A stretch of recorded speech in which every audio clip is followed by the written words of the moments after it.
السلام عليكم. هعمل معاكم النهارده تتبيله عبقريه للفراخ المشويه، ومش عايزه اقسم لكم انها طريقه تحفه هتعتمديها في شوي لحوم كتير، منها اللحمه والسمك. انا بعملها بقالي سنين ومش بغيرها. جربوها يا بنات بالطريقه دي، وانا واثقه ان كل اللي هيدوقها عندك مستحيل ينسى طعمها. وهنعمل جنبها رز بسمتي المبهر بطريقه سهله وبسيطه جدا. حطي لايك وشير لكل حبايبك، ونسمي بالله ونصلي على الرسول. اللهم صل وسلم وبارك عليك يا سيدي يا رسول الله. انا معايا بوله يا بنات، هنزل فيها بكوبايه من الزبادي. بصوا يا بنات، الزبادي ده انا عاملاه في البيت. عامله الكوبايه اللي هي الكبيره دي، وعامله الكوبايه اللي هي الصغيره دي. بقى لها مده، فلما قعدت مده بدات تحدق، فاحنا هناخد اللي حدقت دي. لو عندك كده خدي اللي هي حدقت الاول وسيبي الطازه زي ما هي. وهننزل عليها بمعلقه صلصه كبيره زي ما انتم شايفين كده، ومعلقه من الثوم مفرومه. لو عايزه تحطيه بودر براحتك، دي حاجه ترجع لك، بس انا بحب احطه زي ما انتم شايفين كده. انا مفرزاه يا بنات. وهنزل عليه بعصير ليمونتين، هقطعهم انصاص زي ما انتم شايفين كده، وهعصرهم كلهم، بس خدي بالك من البذر. تمام كده. وبعد ما بتعصريهم وبتنزلي كل العصير اللي فيهم، هنبدا ننزل بالتوابل بتاعتنا اللي هتخلي طعمها وريحتها مميزين جدا وفي حته تانية. هنبدا ننزل بمعلقه كبيره زي ما انتم شايفينها كده اهي من السبع بهارات. المعلقه الكبيره اللي انتم شايفينها دي بتاعه التوابل يا بنات، اللي في علبه التوابل. وهننزل عليهم بمعلقه برده كبيره من البابريكا، ومعلقه صغيره من الفلفل الاسمر، ومعلقه صغيره على طرفها كده شطه. لو حبه، مش حبه ما تحطيش. ومعلقه كبيره ملح. شفتوها مهرمه كده هتقولي لي كتير، لا مش كتير، خليكي بس ماشيه معايا لان المقدار اللي معايا هيحتاج الملح ده. ومعلقتين من الزيت زي ما انت ما شايفه كده. وهنبدا نقلب كل المقادير دي تختلط. مش عايزين حاجه مركنه في اي جنب، ولا عايزين كلكيعه صغيره من الزبادي، لان احنا عايزين الزبادي يتفتفت. تمام كده يا بنات. انتي لما تضربيهم بالمضرب كده هو كفيل ان هو يخليهم حتت صغيره. تمام كده.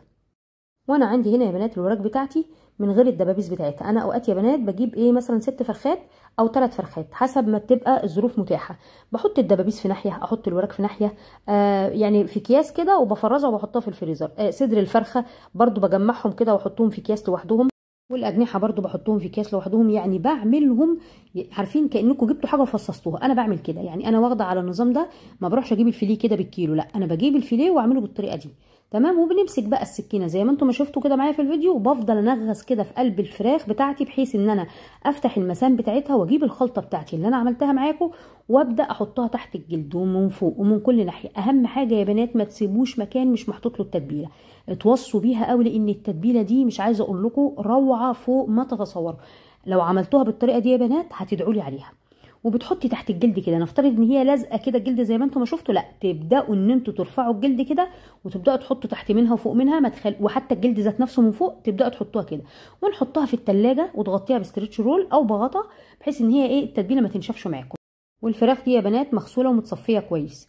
هنا بقى هنعمل الرز بتاعنا. انا جبت معلقتين من الزيت، وحطيت عليهم معلقه من السمنه، وهنزل عليهم بالبهارات اللي انتوا شايفينها دي او التوابل بتاعتنا دي. هنزل بورق لورا، وعود من القرفه صحيح، و2 من اللومي، والمسمار، اسمها ايه ديت، اللهم صل على النبي، كبابه صيني.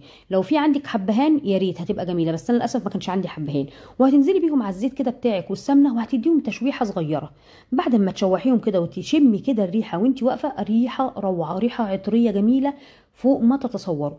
هتبداي تنزلي عليها بالتوابل بتاعتنا. هتحطي معلقتين من الملح كبار، ومعلقه كبيره من الكركم، ونص معلقه من السبع بهارات، ونص معلقه من الجنزبيل، ونص معلقه من البابريكا.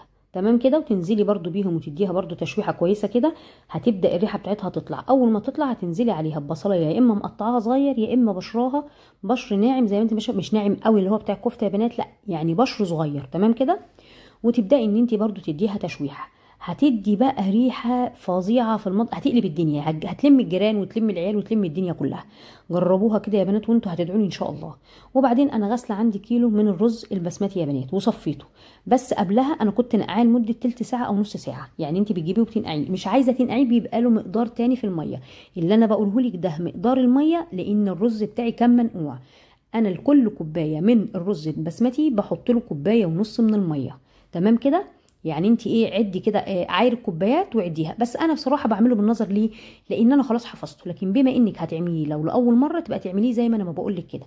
وتبداي ان انت تشوحيه كده تشويحه برده كده صغيره، وبعدين تنزلي عليه بالميه بتاعتك. لو في شوربه يا سلام، هيبقى قمه في الجمال. الشوربه بتدي له طعم يا بنات تحفه. في ناس بتنزل عليه بالميه وبعدين بتحط له مرقه ايه دجاج. عايزه تعملي برده الخطوه دي براحتك، مش عايزه تعمليها براحتك. انا ما عملتهاش بصراحه، يعني ما حبيتش مرقه الدجاج فيه، عملته بالميه. تنزلي بقى عليه بميه ساقعه بميه سخنه زي ما انت ما عايزه، لكن الميه السخنه بتساعد في انه يستوي اسرع من الميه الساقعه. واول ما يبدا يغلي معاكي كده هيتفضل شويه ميه على الوش، تبداي توطي عليه نار هاديه. الاول بيبقى على نار عاليه وبعدين تبداي توطي عليه على نار هاديه زي الرز المصري بتاعنا العادي يا بنات. يعني التسويه بقى خلاص انت اكيد كده عارفاها. وانا معايا هنا شويه من اللوز اللي انا قشرته وشويه من الزبيب، لان انا بصراحه كان عندي صنوبر وخلص، فقلت خلاص مش مشكله احط مكانه شويه من اللوز. موجود موجود، مش موجود عايزه تحطي سوداني مع الزبيب ماشي، ما فيش خالص اعمليه كده من غير اي حاجه. دي تركايه كده بس صغيره بتديله طعم حلو وعيالي بيحبوه. وتبداي ايه تشيليه خلاص كده من على النار، استوى معانا وبقى زي الفل زي ما انت ما شفتيه معايا كده. هبدا بقى اغرفه زي ما انتم ما شايفين واشيل كل البهارات اللي كانت فيه، القرفه والورق اللورا والعود واللومي وكل حاجه فيه والمسمار، كل حاجه تشيلوها ما تخلوش فيها حاجه عشان لو جت تحت يعني البق ما بتبقى ظريفه شويه خلاص. وتنزلي بقى بالتحميصه الحلوه، احنا حمصناهم في معلقه من السمنه يا بنات، اديتنا بس لون احمرار كده، وما تكتريش التحميصه فيه لان الزبيب ده لو اتنفخ في التحميصه هيبقى طعمه ممرر. تمام كده.